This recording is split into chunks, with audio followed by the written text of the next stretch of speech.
Bismillahirrahmanirrahim. Assalamualaikum warahmatullahi wabarakatuh.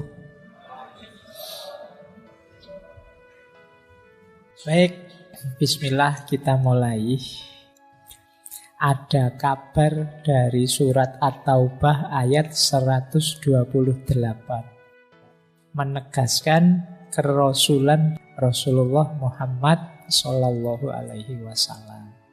Itu ayat yang biasanya sering disebut kalau kita memulai kajian tentang beliau. Laqad ja'akum rasulun min anfusikum.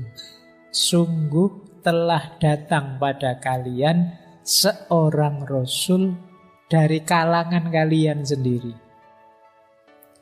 Rasul itu minna, kelompok kita. Azizun alaihi ma'anittum. Azizun itu berat, sangat berat. Alaihi dalam diri beliau ma'anittum, segala sesuatu tentang kalian. Jadi yang memberati hati Rasulullah itu sebenarnya kita. Situasi kita, kondisi kita, ihwal kita hari ini itu berat di hatinya Rasulullah. Itu azizun alaihi ma'anittum. Sangat berat bagi beliau kondisi umatnya. Jadi yang kepikiran, yang senantiasa menggelisahkan beliau umatku. Makanya tadi bahasa saya itu agak malu kalau membayangkan Rasulullah itu ngerti kondisi dan situasiku saat ini. Beliau mikir terus tentang umatnya. Kok saya masih cengenges-cengenges seperti ini, masih kadang-kadang dosa dikit-dikit, kecil-kecil, santai saja. Kalau besar kan disembunyikan. Kalau yang kecil diceritakan tapi gayanya nanti tobat.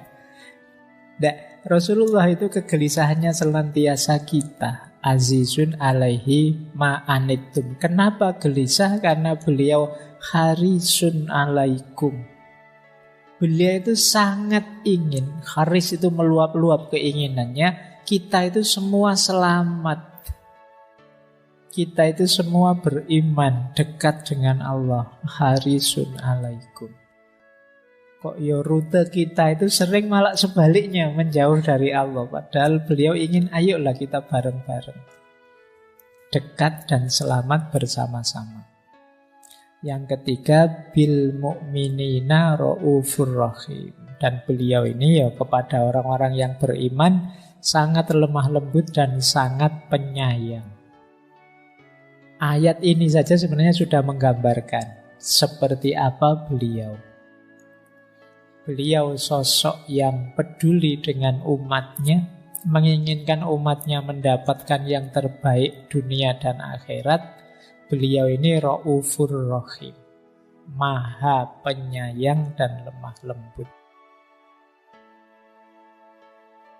Oke, saya lanjutkan. Terus dikuatkan lagi oleh surat Al-Anbiya ayat 107. Wa ma arsalnaka illa rahmatan lil alamin.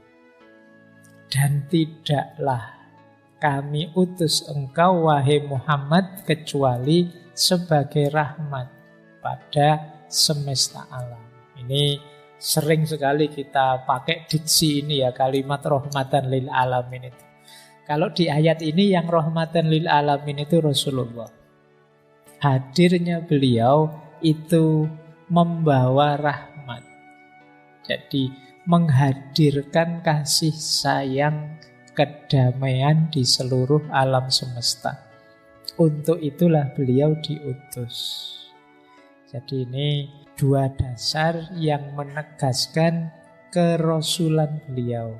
Yang ayat yang pertama tadi, laqad ja'akum rasulun. Ayat yang kedua, wa ma arsalnaka illa rahmatan lil alamin. Baik, jadi ini dasarnya beliau ini utusannya Allah. Nah, Tak tambah sedikit quotes, mungkin kalian kurang merasa keren. Mbok yo ada ndak pengakuan, banyak pengakuan-pengakuan tentang beliau. Tidak hanya dari kalangan Muslim, misalnya dari Alphonse de Lamartine. Ini beliau penulis, sastrawan, termasuk founding father-nya Prancis modern hari ini. Kata dia, if greatness of purpose, kalau tujuan yang besar, smallness of mean, alat-alat perangkat fasilitas yang kecil, yang sederhana, an astonishing result, hasil yang mengagumkan, are the three criteria of a human genius who could dare compare any great man in history with Muhammad.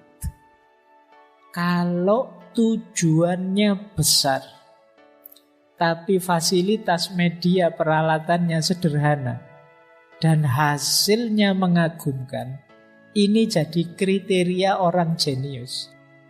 Jadi kata de Lamartine, kalau orang jenius itu bisa mencapai hal-hal besar dengan alat-alat sederhana, dengan fasilitas yang sederhana. Ini kita sebut jenius. Siapa yang bisa menandingi Muhammad? Beliau orangnya sederhana. Jadi bukan dari kalangan yang raja atau kalangan yang konglomerat atau apa enggak. Tapi bisa mencapai hal-hal luar biasa.